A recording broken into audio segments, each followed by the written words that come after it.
what's up? Welcome back to another early edition here on the West Coast, a little bit later in the morning on the East Coast to the mandatory. Remember, if you like the content, make sure to hit that like and subscribe button. Also, follow us on our social media channels.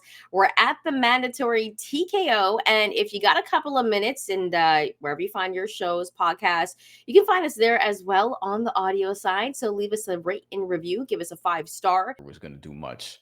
So I think Vergil Ortiz, like you could talk me into I just want the truths sort of comment here where like I think Ortiz can get the stoppage, but I think he could also get dropped in this fight. Like there's a bet out there I'm sure you can make where like Ortiz gets knocked down and still wins, and you can get a nice plus money number at that. Um to me, the more interesting element though, I'll get to this in a second. It's like, what do you think of the Xander Zayas piece of this? Because I have, it's involving Xander Zayas, so I have thoughts. But like, Xander Zayas comes out and says that Vergil Ortiz is taking the safe route here by facing Israil Madrimov.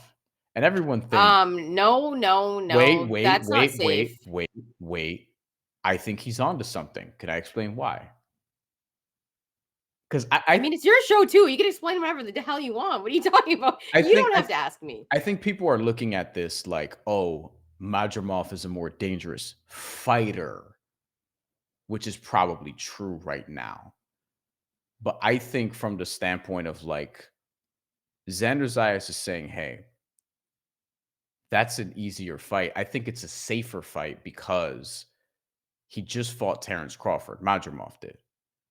And people were like, hey, did Terrence Crawford even beat him? Was it a draw? Whatever, whatever. Like his stock went up after that fight. So if Vergil Ortiz loses to him, the perception is going to be he lost to a guy who pushed Terrence Crawford to the limit. He has a safe landing spot. Whereas if he loses to Xander Zayas right now, if they fought, his fall is a little bit more precipitous because people still look at Xander Zayas as a prospect, despite the fact that he's ranked highly by 3 of the 4 governing bodies in terms of his contendership. Number 1 by the WBO, top 5 by 2 others. I think if you look at it from that perspective, then yeah, Xander Zayas is a riskier fight because the drop off, if Vergil Ortiz were to lose, would be a little bit more significant in terms of public perception. So I think he's on to something there. I don't know if that, I'm not saying that's the point he's making. I think he's just talking about like just boxing shit, which I'm not sure he's, in the right there. But if you're looking at it from that perspective, like, yeah, he would lose more in a loss to Xander Zayas. Vergil Ortiz would, right now, at least. Well, the only thing I'm going to say about that is right? Like if he fought Xander Zayas, which by the way, that's probably not the best analysis, but yeah, if Vergil Ortiz lost to Xander Zayas, like that would be a big L. And that's why I don't think that fight's happening right now. I think that fight is going to marinate for a while and we are going to get it. But for Vergil Ortiz, it does make more sense for him to fight Madrimov, especially if he wants a big payday like Bud Crawford, who's already looking towards Canelo, right? So now things have changed, but there's also bigger fights to make in the 154-pound division. There definitely is. However, I will say one thing though, the Bohachuk fight was actually really interesting and it told me a lot about Vergil Ortiz. Like that was a very good win for him. And that's the thing. It's like that's the one name I can look at Vergil Ortiz's resume and be like, okay, because there's other names on that resume where I'm like, okay, but like they're decent names. I mean, he's got Vargas. I was always a big fan of Maurice Hooker, so I like that win. Thomas Delorme was a good name on his resume. I don't think Xander He Zayas. was fucking washed by that point, though. He Thomas was, but Delorme? he's still a name. But I look at Xander Zayas' Not resume, and really. there's nobody on that resume I'm impressed with at all. So I would like to see Xander Zayas fight better competition, and then hopefully we can get him and Vergil Ortiz in the future. But this is a fight that's not going to happen yet. You know what I mean? Like it's going to marinate for a while, and I think Xander Zayas can beat anybody.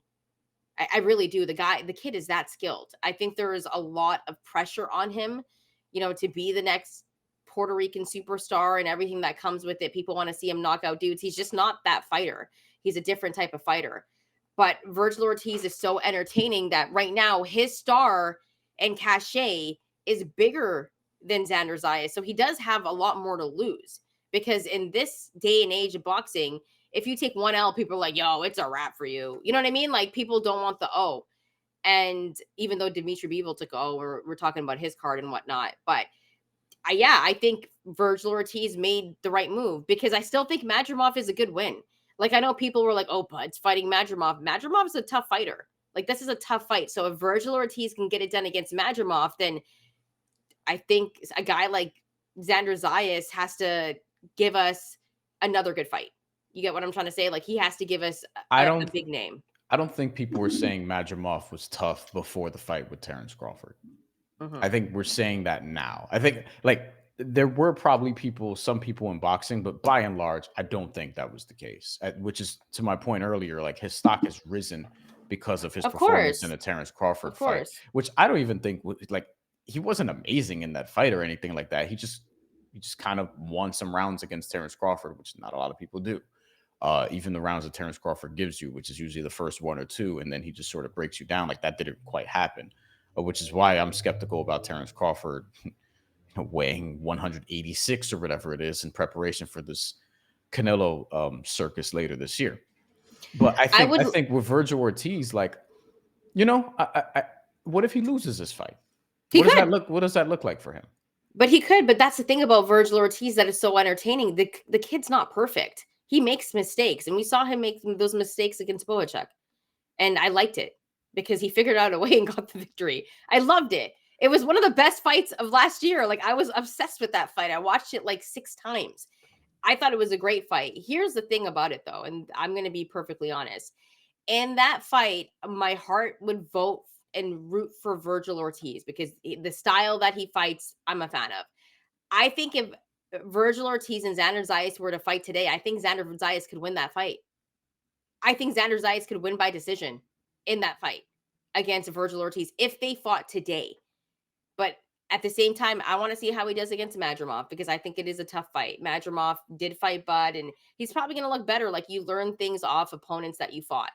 But that's my opinion. I would root for Vergil Ortiz in that fight, but I think Xander Zayas could beat him. I think Xander Zayas could beat him today, if I'm being honest. Like that's how good Zayas is, in my opinion. That's interesting. So yeah, I think I need to let that fight marinate, Brian, because that could arguably be one of the biggest fights that we could get in the next couple of years. Like I don't know if it's gonna happen. I don't think it's gonna happen this year, but Yeah. I think it could possibly happen next year or the year after. And I think it could be massive because it's the Puerto Rico Mexico rivalry. Hmm. Both these guys are young stars. So I want Vergil Ortiz to win this fight. I want Xander Zayas to fight better competition and get better names on his resume so we can build this fight to be massive No, I agree. because that's how big this fight could be. So they got to build it the right way, you know? So right now, I'm okay with it not happening. I am too. I just know Xander Zayas wants it now. But I think now is not the right time, to your point. If we're looking at this just on the surface, Vergil Ortiz is the interim WBC champion right now. So if he wins this, you're hoping he gets Sebastian Fundora, or Sebastian Fundora vacates and keeps the WBO because of some political bullshit that the WBC kind of forces his hand. Then Virgil Ortiz in this case gets elevated to full WBC champion. Then okay, great. Xander Zayas is ranked number 3 right now, and ahead of him is Bohachuk, who just fought Virgil Ortiz, and also Madrimov, who's number 2 right now, who's fighting Virgil Ortiz now. So we have a pathway to make this fight happen pretty soon. I think the way Top Rank is going to play this though with Xander Zayas is his next fight, which is it could not be more obvious that it's going to be in June, Puerto Rican Day Parade weekend. I think they'll line him up to be in the main event of that card, and he'll face somebody slightly better than Slava Spomer, who he just beat the brakes off of in his last fight. And I don't know who that somebody is. I would love for it to be Charles Conwell. I don't think Top Rank is going to put him in the ring with Charles Conwell yet. I think it's going to be a slightly better opponent with a good looking record who you think could he test them, and then Xander Zayas would beat the shit out of him. And then I think after that, he'll finally get shoved to the wolves, so to speak, and get his actual title shot. Because look, he's number 1 ranked by the WBO, and this is Top Rank. Top Rank will figure out a way to give him that WBO shot, whether it's for an interim title or whatever. And by that point, We're talking about Terrence Crawford, who's currently the WBO interim champion in this weight class. We're talking about him having fought Canelo Alvarez. What use is he going to have for the interim WBO title? So that's probably going to go to Xander Zayas if Sebastian Fundora still has the full championship at that point. So there are ways, both in the ring and politically, like there are ways to get Xander Zayas a title shot. I think he's likely to fight for a WBO title or interim title 2 fights from now. I think it's still the Puerto Rican Day Parade fight. Maybe they make that an eliminator for all we know. I don't know. But regardless, I think he's going to have a fight that he wins. And then in October, November, something like that. All right, now it's time for you to get this title and then sort of build it from there. And I think Xander Zayas versus Vergil Ortiz is something we see in hopefully 2026.